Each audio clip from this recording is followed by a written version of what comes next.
conferencia temas novedosos sobre delitos fiscales, que va a ser impartida por el maestro Ambrosio Michel Higuera, de quien me voy a permitir leer una síntesis curricular de su amplia trayectoria. Es egresado de la Escuela Libre de Derecho y maestro en Ciencias Penales por el INACIPE.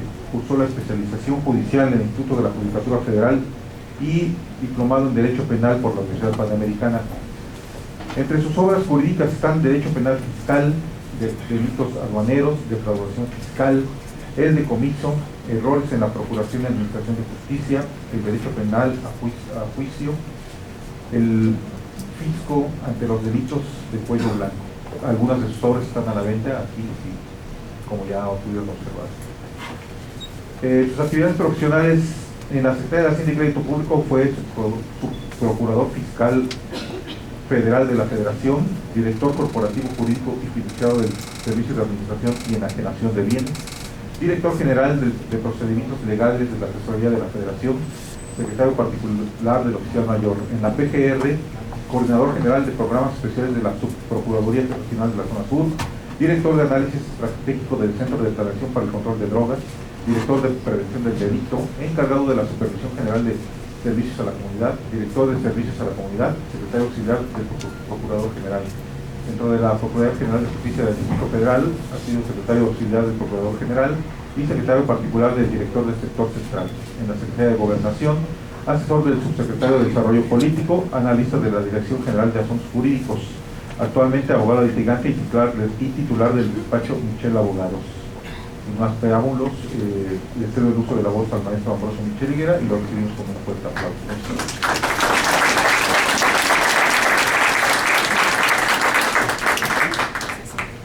Muchas gracias. ¿Sí se escucha correctamente? Muchas gracias a todos por su asistencia. Antes que nada, una disculpa por el retraso. Quiero también agradecer a la Casa de la Cultura Jurídica, al Poder Judicial de la Federación, al señor Pompeo, la hospitalidad, su apoyo, su tiempo y su paciencia, así como la de los presentes, su tiempo en esta plática. Reitero y hago énfasis en el término plática porque la idea, de acuerdo a lo comentado de la Casa de la Cultura Jurídica, es un público muy participativo y me imagino que por tratarse del tema podrían surgir diversas dudas, preguntas o críticas. Todas ellas serán bienvenidas. Y por lo cual, le reitero una vez más, pretendo que este tiempo lo aprovechemos a manera de plática y no a manera de conferencia ni propiamente presentación de un libro, porque pues para eso están, para que lo prestarles. Y bueno, sin quitarles ya mayor cargo. Disculpe nada más, ¿nos puede orientar en qué momento podremos ordenar la Sí, con mucho gusto daré respuesta a todas las preguntas. Bueno, primero, les pido de favor, les agradeceré que no se guarden ninguna pregunta, duda ni críticas. Todas son bienvenidas. Y creo que por cuestión de método y también para darle continuidad a la conferencia, sería bueno que me permitieran exponer algunos tópicos que pudieran ser de interés. Y al final, si me permiten, abriríamos el espacio que sea necesario para la formulación de preguntas y la espero respuestas que pueda dar a ellas, si les parece.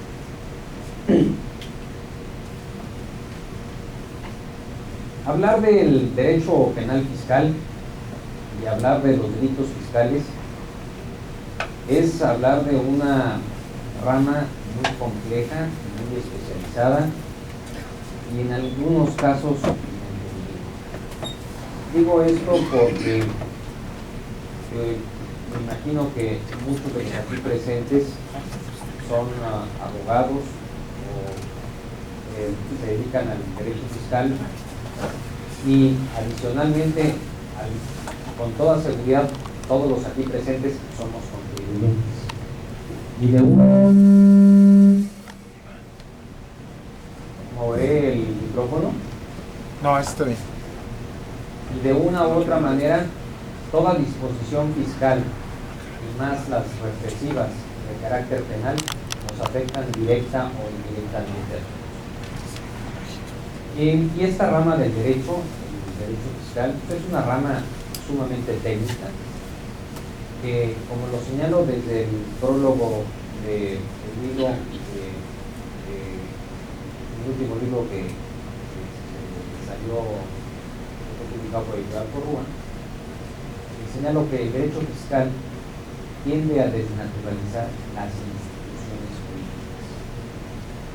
Cuando nosotros analizamos algunos artículos, disposiciones e incluso si nos vamos más allá a las reglas que publica el Servicio de Administración Tributaria, vemos algunos criterios que rompen con el común denominador de los principios generales del derecho plasmados en otros ordenamientos como el civil. Tan es así que, por ejemplo, un tema que abordaremos a continuación o más adelante es el relativo a la prescripción. A la prescripción, en este caso, de los delitos fiscales, tiene una prescripción, un término de prescripción completamente diferente y que opera también de manera diferente a los delitos federales diversos. Pero cuando al derecho fiscal le adicionamos o lo mezclamos con lo que es el derecho penal, pues tenemos una mezcla o una coyuntura técnica que nos lleva a una materia un tanto cuanto más difícil de entender, pero también de aplicar. Y que esto ha llevado que ante el desconocimiento por parte del contribuyente y también muchas veces por parte de la autoridad se cometan excesos en detrimento de los contribuyentes. Pero también, por el otro lado, ha provocado que aquellas personas que, teniendo un asesoramiento especializado,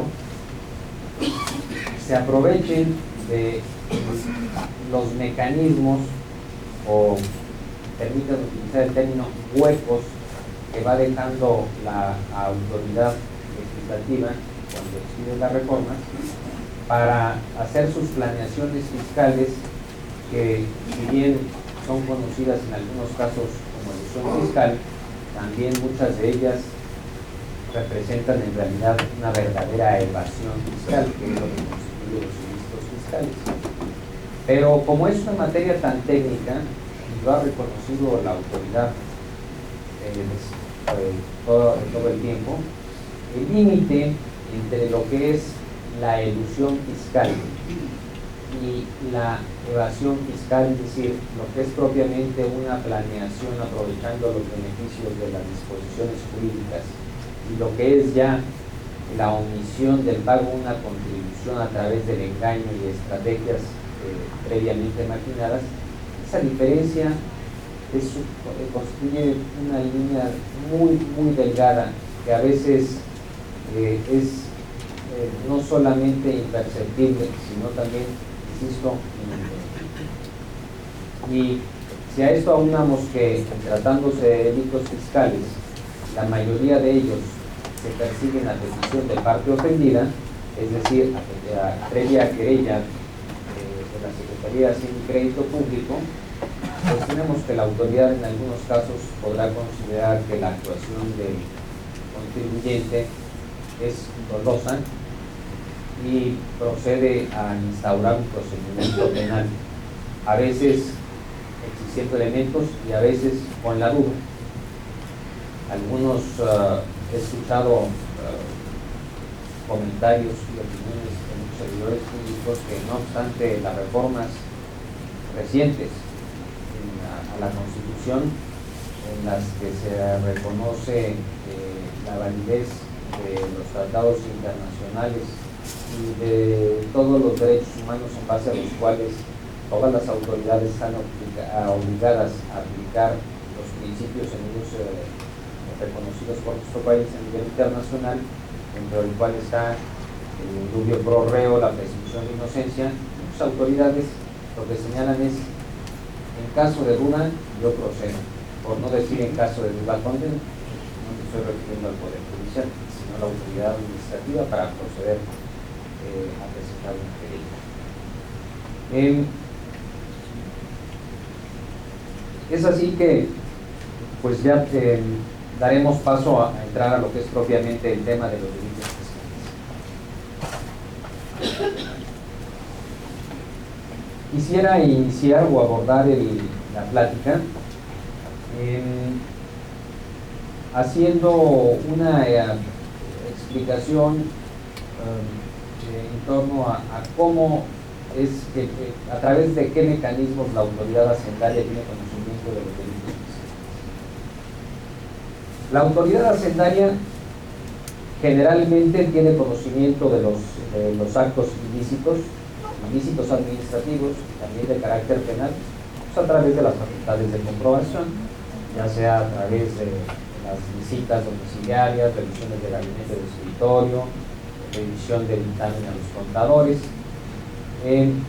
porque son los mecanismos a través de los cuales, de acuerdo con el artículo 42 del Código Fiscal de la Federación, que la autoridad hacendaria, en este caso el Servicio de Administración Tributaria o las Secretarías de las Finanzas de las entidades federativas en base a los convenios de coordinación fiscal, es que obtienen la información en base a la cual pueden sustentar las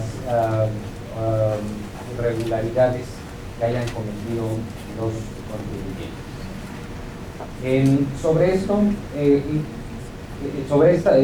Durante este ejercicio de facultades es cuando la autoridad tiene conocimiento. Y es por eso que originalmente, hasta el 30 de agosto de 2012, que fue cuando entró en vigor la reforma al Código Fiscal de la Federación, tratándose de delitos fiscales, es que los delitos fiscales, la acción penal tratándose de delitos fiscales que se persiguen a petición de parte de la Secretaría, corría a partir de que la autoridad tenía conocimiento. ¿Por qué eso? Si no tiene conocimiento, pues no va a presentar la querella. Y precisamente derivado de esta mecánica a través de la cual la Secretaría tiene conocimiento, es que hace varios años, no recuerdo, por ahí de 1989, si mal no recuerdo, es que el plazo de prescripción para la presentación de la querella por parte de la autoridad fiscal se aumentó de 1 año a 3 años. Si ustedes consultan el artículo 107 del Código Penal Federal, tratándose de delitos federales, la prescripción la prescripción de la acción penal se consuma en 1 año a partir de que el afectado tiene conocimiento, y en 3 fuera de este caso. Pero teniendo en cuenta que para que la autoridad hacendaria tenga conocimiento de un delito de carácter fiscal es necesario que ejerza sus facultades de comprobación, es que no es tan fácil que al año siguiente pueda adquirir el conocimiento de dichos hechos. Y es por eso que se decidió que se ampliara este término a 3 años a partir de que la autoridad tiene conocimiento y 5 fuera de este caso. Esto teniendo en cuenta que en términos del artículo 67, si mal no recuerdo, del Código Fiscal de la Federación, la acción de la Secretaría de Hacienda para llevar a cabo visitas domiciliarias precluye un término de 5 años. Bueno, ahora que estamos hablando de prescripción, creo que es buen momento de hacer un análisis de cómo ha operado la forma en que se aplican las reglas de prescripción, es decir, el término que tiene la autoridad fiscal para proceder penalmente en contra de los contribuyentes. Decíamos que hasta el 30 de agosto del 2012 los delitos fiscales percibibles de querella, la Secretaría de Hacienda tenía 3 años a partir de que tenía conocimiento para presentar la querella y 5 fuera de ese caso.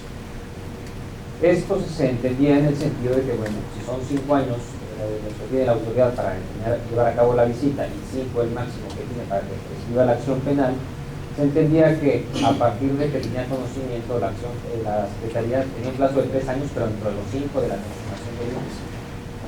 Bueno, lo que sucedió fue que en el año de 2006, 2005-2006, llegó unas contradicciones de tesis a la Corte, en la que, para no dar mucho tiempo, daré la conclusión de la tesis, en la que señala que, al final de cuentas, la Secretaría de Hacienda tenía 8 años, hasta 8 años menos un día, para que procediera penalmente en contra del contribuyente. Esto bajo una interpretación, ahora sí que hicimos, y lo digo en primera persona del plural porque a mí me tocó litigar ese asunto cuando era subprocurador fiscal.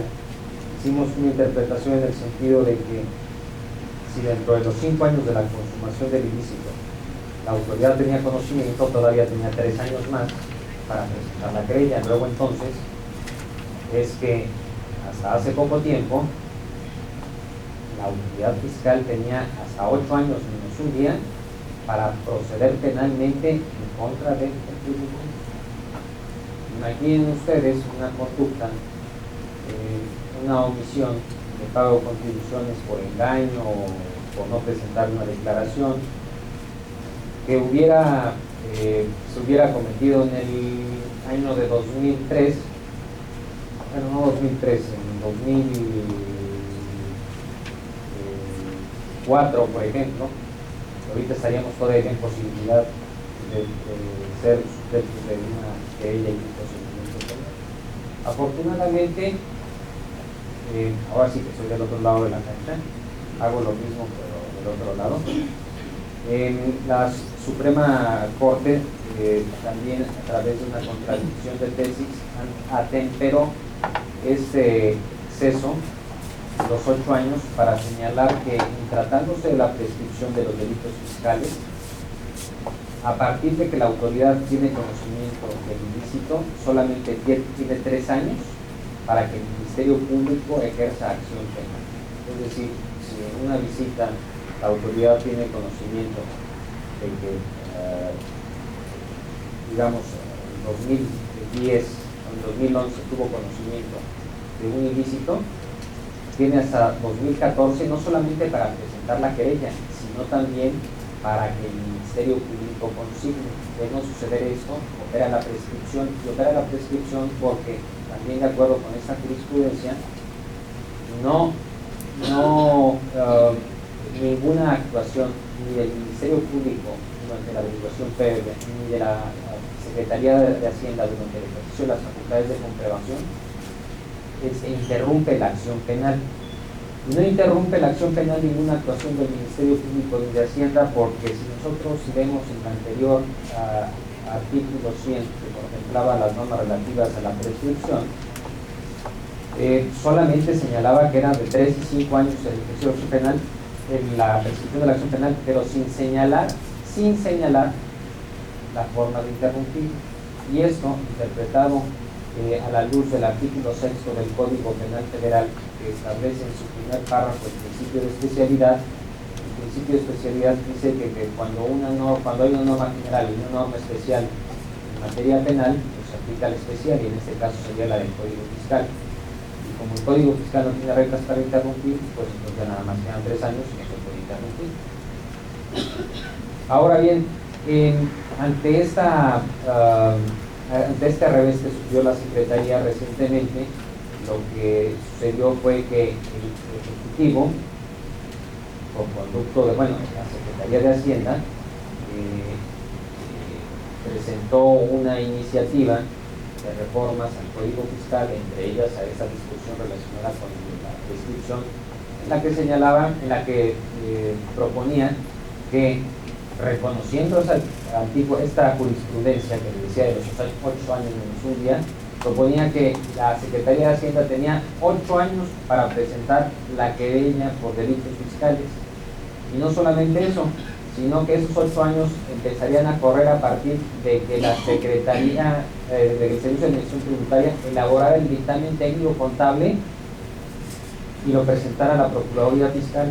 Es decir, les voy a poner como un ejemplo: si el Servicio de Administración Tributaria hubiera llevado a cabo una auditoría en el 2009-10 y se hubiera tardado 3 años en elaborar el dictamen técnico contable que sirve de base para que la Procuraduría Fiscal presente la querella, estaríamos hablando, si dije, 2008, 2010,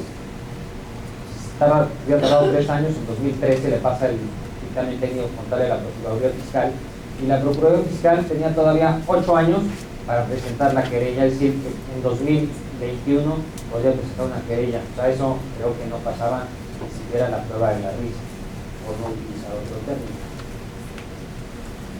Y ante esto, y ante la rotunda, ante el planteamiento tan obsceno que llegó a la Cámara, pues, disculpe usted, pero estoy utilizando un término muy decente, ¿no? Que llegó al Congreso de la Unión, fue que ahí también se atemperó y sacaron una regla que ahora señala que la prescripción de los delitos fiscales, la prescripción de la acción penal en los delitos fiscales no se toma en cuenta a partir de que la autoridad hacendaria tiene conocimiento, sino a partir de la consumación del ilícito. Es decir, si el ilícito en cuestión consiste en haber plasmado en una declaración anual ingresos menores a los realmente obtenidos, como son los contemplados en la segunda hipótesis de la fracción primera del artículo 109 del Código Fiscal de la Federación, ¿eso qué significaba? Que si esa declaración se presentaba aquí a partir de ese momento se iba a empezar a correr el plazo de prescripción, pero este plazo de prescripción se limitó a 5 años.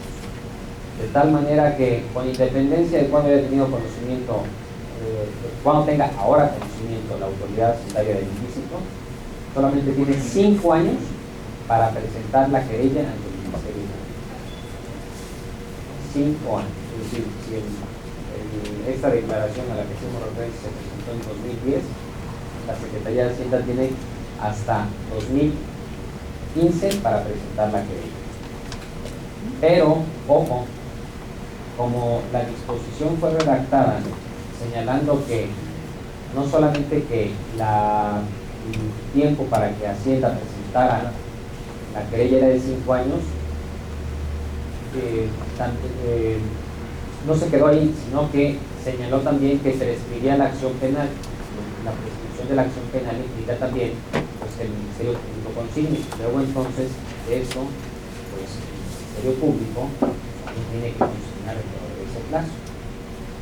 Bueno, entonces tenemos que en principio la prescripción se mide a los 5 años después de la consumación del ilícito. Pero, oh sorpresa, en un siguiente párrafo, en su segundo párrafo, existe otra disposición que señala que la prescripción de la acción penal en los delitos fiscales no prescribe en 5 años a partir de su consumación, sino que prescribe en un término igual a la media aritmética de la penalidad que tenga señalado el ilícito, sin que sea menor a 5 años. Sí, nada más que ojo, si en el primer párrafo hablan de un término de 5 años, en el segundo hablan de la media aritmética, sin que pueda ser inferior a 5 años. Pero hay delitos fiscales, por ejemplo, el contenido, aquellos que se sancionan en base a la fracción tercera del artículo 108 del Código Fiscal de la Federación, la pena mínima es de 3, la máxima es de 9, 3 y 9 son 12, la media son 6, Entonces, en ese caso, ¿cuál aplica? Por fin, está mal redactado el artículo, o es uno o es otro, pero en caso de duda, ahora sí que aplicando el principio pro persona, tienes que aplicar la más benéfica. El artículo está mal redactado. Y no obstante que las mismas disposiciones señaladas en estos dos párrafos señalan que la acción penal en tratándose de estos delitos no se interrumpe con nada, hay un tercer párrafo de este mismo artículo 100 que señala que para la prescripción de la acción penal de los delitos fiscales se aplicarán las reglas del Código Penal Federal, es decir, se aplican las reglas de interrupción. Ya dijo arriba que no se aplicaban, en primer párrafo no se interrumpe con nada la prescripción de la acción penal. ¿Cómo es posible? En el primer párrafo que señale que lo reduce el Código Penal Federal. Entonces, esto lo pongo a manera de ejemplo,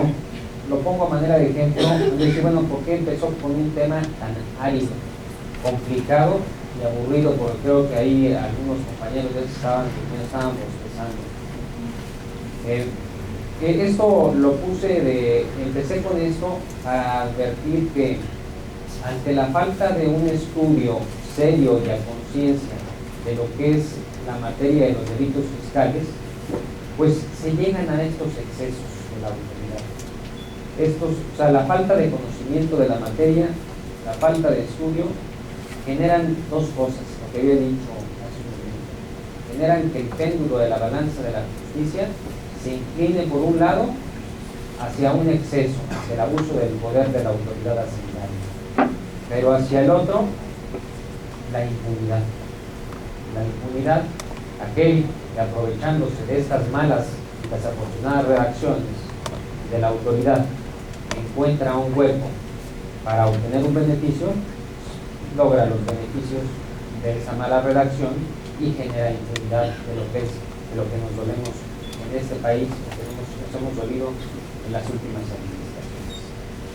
Y por el otro lado también genera, reitero, pues que la autoridad tenga un plazo sumamente extenso para proceder penalmente en contra de los. Y también a manera de ejemplo quisiera poner, decir, ¿por qué les pongo estos ejemplos? Para darse cuenta, no pretendo ni denostar a persona o institución alguna, sino que lo que pretendo es de la importancia de crear una rama específica que estudie este tipo de normas. Es por eso que en este libro que se acaba de publicar y ya está a la venta, el Derecho Penal Fiscal, pretendo crear esta especialidad para evitar este tipo de injusticias por un lado y también de aprovechamientos indebidos por parte de muchos contribuyentes. Eso es lo que pretendo, que haya una sistematización y un estudio consciente y profundo de las normas de carácter penal fiscal que eviten este tipo de excesos. Y quisiera poner otros dos ejemplos solo para evitar que los compañeros de atrás estén durmiendo. Perdón. Una pregunta antes de lo va a poner. Ya rompiste la regla, estás peor que Hacienda. ¿No? Yo trabajé en Hacienda, ya sé que yo soy también colega. Ahorita dijo que la autoridad hacendaria puede aplicar el control convencional, aunque bueno, pues darle normativa y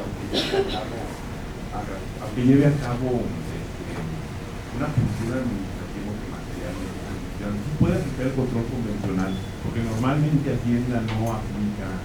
Te la voy a contestar muy brevemente, porque si no vamos a dar pie, ahora sí que vamos a romper con...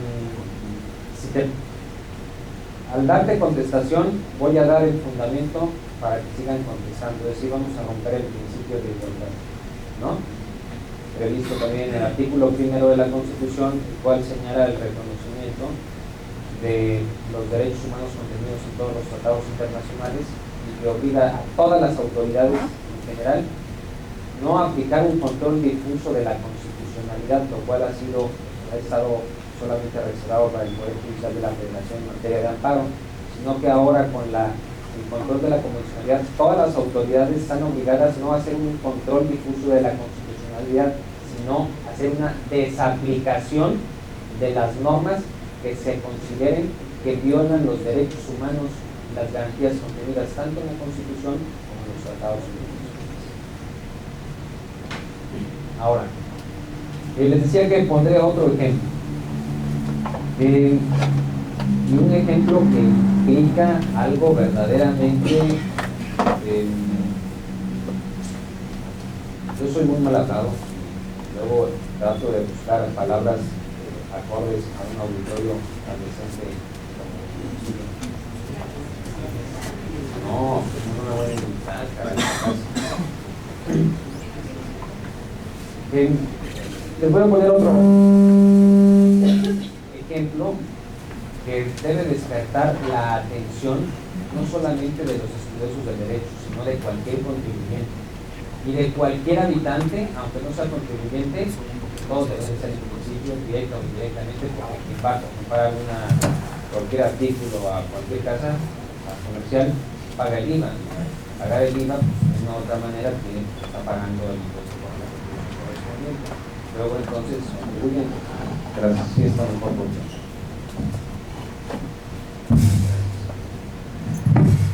¿Está mejor? ¿Me escuchan? Oye,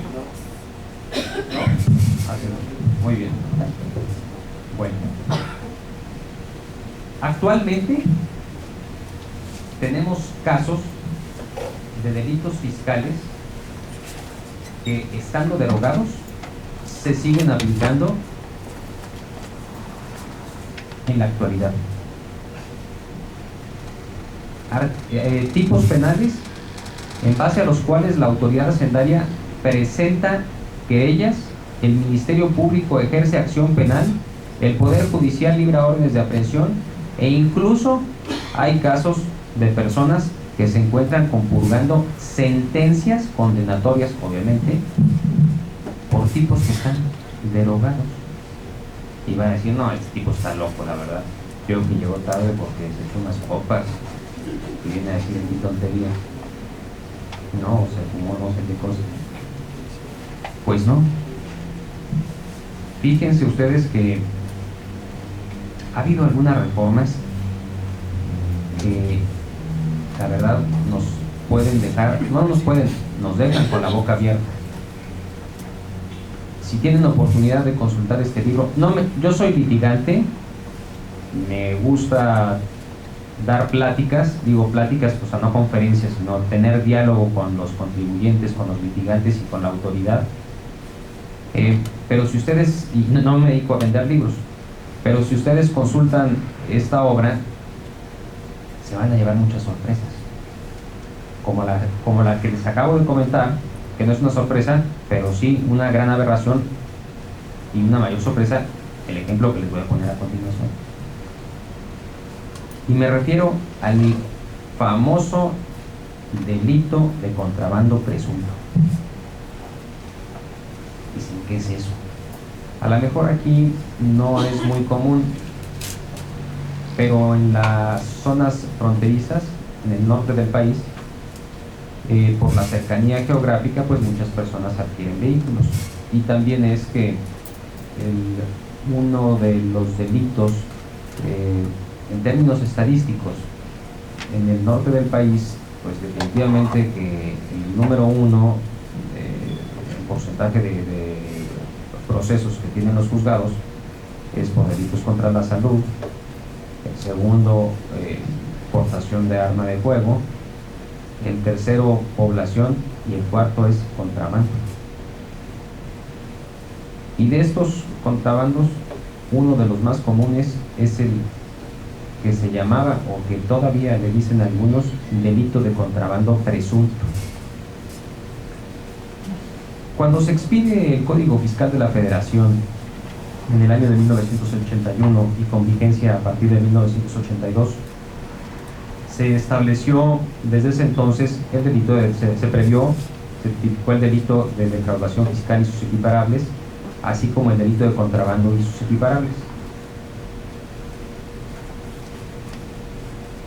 Perdón. Y es así que en el artículo 102, desde aquel entonces, ha estado previsto el delito de contrabando genérico.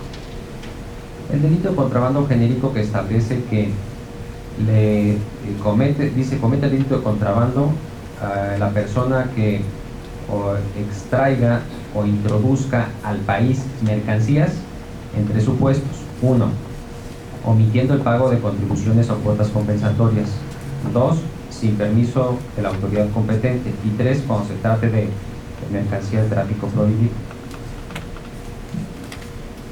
Y tiene un segundo párrafo que se refiere también a extracción de recintos sin el permiso, pero que no viene siendo más que una repetición del anterior. Pero no quiero desviarme en eso.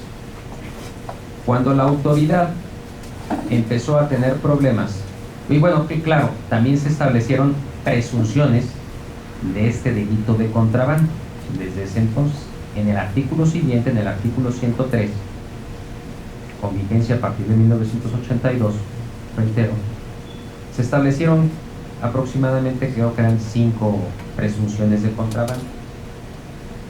Actualmente son 20. ¿Y por qué se establecieron esas presunciones? Bueno, se establecieron las presunciones en primer lugar porque estábamos en una época en la que digamos que ni había un control difuso de la constitucionalidad, ni mucho menos ahora un control de la convencionalidad, ni tampoco existía un principio de presunción de inocencia expresamente plasmado en la Constitución como lo está actualmente a partir del año de 2008.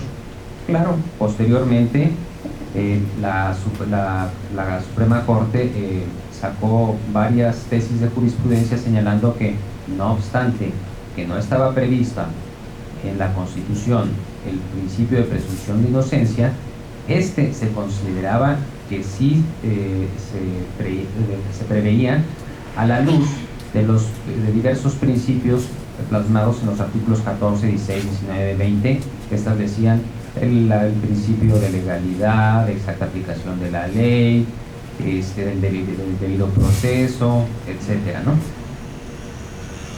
Esa fue la razón por la que en aquel entonces se empezó a hacer uso de las presunciones en materia penal, porque la presunción es una institución que deriva en realidad del derecho civil. Tan es así que las presunciones, la clasificación de las presunciones juris tantum, jures de jure, es decir, las que admiten prueba en contrario y las que no admiten prueba en contrario, están contenidas en el Código Federal de Procedimientos Civiles y en los respectivos códigos de las entidades federativas. Una de estas presunciones, de estas 5 primeras presunciones establecidas en el 103, se refería a la tenencia de los vehículos. O sea, bastaba con tener un vehículo de procedencia extranjera sin la documentación que amparara su legal estancia para presumir que el delito de contrabando se acreditaba. Nada más que, ojo, a pesar de que era una presunción y que hoy por hoy sigue siendo violatorio del principio de presunción de inocencia, tenía que acreditarse los elementos del cuerpo del delito de contrabando. Es decir, si por tener el ejemplo de la tenencia de vehículo, se presume cometido el delito de contrabando cuando se sorprenda a alguien con la tenencia de un vehículo sin acreditar la legal instancia. Pero era necesario que acreditara los elementos del delito de contrabando contenido en el artículo 102, es decir, que no hubiera internado, que no hubiera pagado las contribuciones o que no hubiera obtenido el permiso de la autoridad correspondiente. Posteriormente, con el transcurso de los años, la autoridad hacendaria tuvo, así como todas las autoridades lo tienen, y también nosotros como particulares tenemos en nuestra actividad diaria dificultades, ellos lo tuvieron para acreditar los elementos de este delito y para poder integrar procedimientos penales en contra de las personas que integraban estos tipos penales. Entonces, en el año de 1998 optamos también en primera persona del plural, porque en ese entonces me desempeñaba como director general jurídico de la tesorería de la Federación. Optamos por añadirle a esa presunción una sanción. Originalmente decía el artículo 110, se presume cometido el delito de contrabando cuando, y puso las 5 fracciones. Para 1998 ya, 98 ya había más presunciones. Entonces nosotros le agregamos, se presume cometido el delito de contrabando y se sancionará con las mismas penas del delito de contrabando. Así, oiga, suena tautológico, está repitiendo.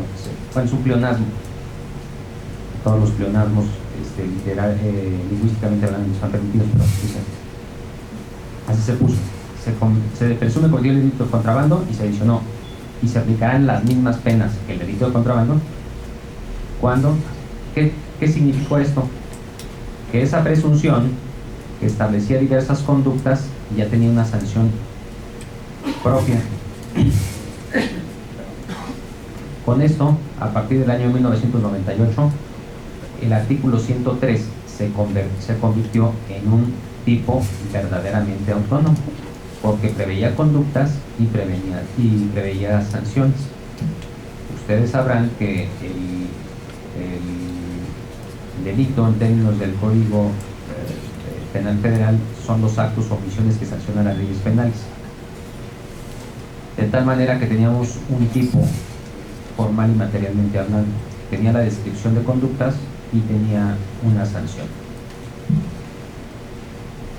Eso fue a partir de 1998 y la autoridad, tanto en el ámbito administrativo, entiéndase Secretaría de Hacienda, como Procuraduría General de la República y el Poder Judicial, ya dentro de los procesos judiciales que llegaron a instaurarse, se seguían dichos procedimientos por el artículo 103 porque era un verdadero tipo, un tipo autónomo. Posteriormente hubo diversas quejas e inconformidades de sectores empresariales del país que dieron lugar, presentaron no solamente la inconformidad, sino también la acompañaron de alguna amenaza con retirarse del país algunas maquiladoras, porque dentro de estas presunciones, si ustedes leen el código, existe una relacionada con los no retornos de mercancías internadas temporalmente para maquilar. Y ante este tipo de problemas, algunas empresas maquiladoras eran objeto de persecución desde el punto de vista penal. Y se llegó, para no hacerles el cuento largo, se llegó a la conclusión de que había que tranquilizar al sector empresarial y se optó por derogar la sanción. No la presunción, la sanción. Es decir, a la norma la despojamos de la sanción y quedó una simple presunción como estaba a partir de 1982. De tal manera que el artículo 103, si ustedes lo leen ahora, y como fue reformado a partir del 5 de enero del 2004, solamente dice, se presume cometido el delito de contrabando, pero ya sin sanción. Bueno, pues ustedes podrán investigar, y espero que no hayan sido víctimas, pero con toda seguridad podrán tener conocimiento de casos en que la autoridad hacendaria ha presentado y sigue presentando, en este caso, denuncias, porque es un delito que se persigue de oficio de acuerdo con jurisprudencia de la Suprema Corte, porque el 103 no está dentro de los requisitos de procedibilidad del 92 del Código Fiscal. Presenta denuncias, el Ministerio Público integra averiguaciones, consigna, ejerce acción penal, solicita la orden de aprehensión, los jueces la libran, se sujetan a proceso de personas y les reitero, hay personas compurgando condenas por un tipo de hogar. por un tipo de derogado. Van a decir, bueno, lo que pasa es que de acuerdo con la Constitución del 14 y el 16, que todo juicio criminal debe seguirse de acuerdo con normas previamente expedidas y de acuerdo con la norma aplicable vigente en el momento de la consumación del ilícito, ¿sí? Nada más que también existe un artículo 14 constitucional que, si bien en principio prohíbe la aplicación retroactiva de la ley en perjuicio de la persona, a contrario sensu, ya también está reconocido en jurisprudencia que existe el principio de que también se puede aplicar el artículo a la manera inversa, aplicando el mejor beneficio. Entonces, no obstante esto, y también en base al 56 y al 117 del Código Penal Federal, que establece que cuando se reforma una norma penal se extingue la acción penal y o se aplica la norma que más le beneficie al inculpado. En este caso, pues, le beneficia más una norma que ya no tiene sanción, ¿no? Estamos aquí ante conductas que, siendo atípicas actualmente, siguen siendo sancionadas en base a un artículo que ya se encuentra derogado. Han de decir, bueno, eso no es cierto.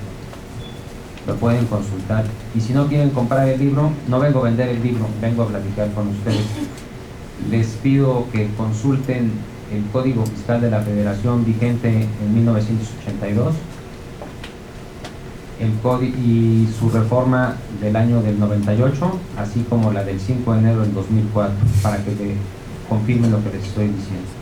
Y que también, si hay aquí algún abogado litigante en materia fiscal, aduanera, ojalá y pudieran tener la oportunidad de preguntar, investigar si existe algún proceso que se instaure y siga su curso actualmente solamente por el artículo 103. Esa es la triste realidad. Y todo por una falta de estudio de esta materia.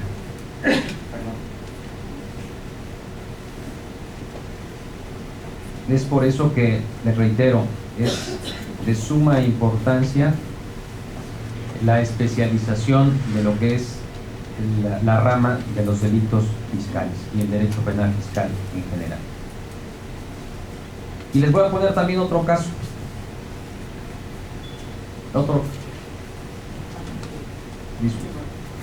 No, es la segunda. Si es la última pregunta, los demás ya no van a poder preguntar, ¿no? Les voy a... Disculpa. Lo dejamos para después. Aguanta, no se te olvide, apunta. Otro caso semejante a este.